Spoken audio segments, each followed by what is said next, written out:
I have $65,000. I want to invest it where I can make the highest return possible. I don't want to lose any of my principal, and I want access to my principal whenever I need it. Hey, this is Jeff Rose, GoodFinancialCents.com. I get questions like that pretty much all the time. Investors that want to make a lot of interest, but yet don't want to take any risk whatsoever. And in this low interest rate environment, that's pretty much unheard of. CD rates are at all-time lows, mortgage rates are all-time lows, so trying to make the most amount of money in the short term is very hard. Today I want to share with you some of the best places that you can invest your money for the short term. The first one may surprise you. One of the best places that you can make money in the short term is to pay off your debt. I talk to so many people that have credit card debt, consumer loans, student loans, whatever it may be. They're paying high interest rates, yet they want to take their money and invest it in the short term. If you're only going to get 2, 3, 4% in the short term, and you're paying 8, 9, 10, 12% on credit card debt or any other type of consumer debt, then what's the point of investing? If you're trying to make money in the short term, pay off that debt. By paying off that debt, you're going to make return by whatever the stated interest rate is. Other options you have when choosing the best places to put your short-term money is ditching your brick and mortar or your local bank or credit union. And I'm sorry to all the local banks, but if you are comfortable going online, you have the ability to open up online savings accounts, online checking accounts, and online money market accounts. And companies like Ally, ING, Perk Street, all of these are offering fairly attractive interest rates, especially compared to what your local bank is offering. Not to mention the fact that the online banks don't charge you certain transaction costs that sometimes you see with your brick and mortar and some of your bigger financial institutions. Bank of America.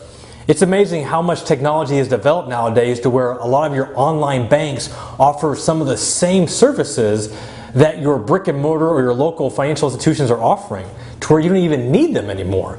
And that's depositing checks, ATM withdrawals, transferring money, and everything else. Another option you have for investing your money for the short term is buying a CD. Now you can choose your brick and mortar location, but I also encourage you to shop online.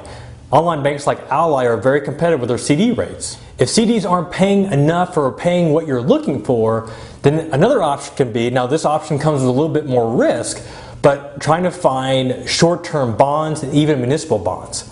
Now you can buy the actual individual bonds themselves, which are a little bit harder to come by, but you can also find mutual funds or ETFs that are going to have short-term bonds included in them. Now when I mean short-term, typically you're looking for bonds with a maturity between 3 and 5 years. You don't want anything longer than 5 years. There's this inverse relationship with interest rates and bond prices, a little bit complex, but you could lose your principal when interest rates go up. So you want to make sure that you're choosing the shortest term possible. Another option that I'm pretty partial to when investing your money for the short term is peer-to-peer lending. Peer-to-peer companies such as Lending Club and Prosper offer a very unique way to basically you become the banker. So now you're loaning money out and you're getting paid the interest rate that a bank would get when they make a loan to you if you were to apply for a home or an auto loan. You can check out my review post where I show you how I opened my Lending Club account and shows you how I've averaged just north of 8, just about 9% since I opened my account, which is about 3 years ago. And last but not least, one of the best places that you can park your money for the short term is opening a Roth IRA. Now I can hear what you're thinking, Jeff, the Roth IRA is not an investment. And you're right, it's not. But by putting money into a Roth IRA, at least you're ensuring that you have money saved for retirement. Now if you think you need it for the short term, I wouldn't invest in the stock market or individual stocks.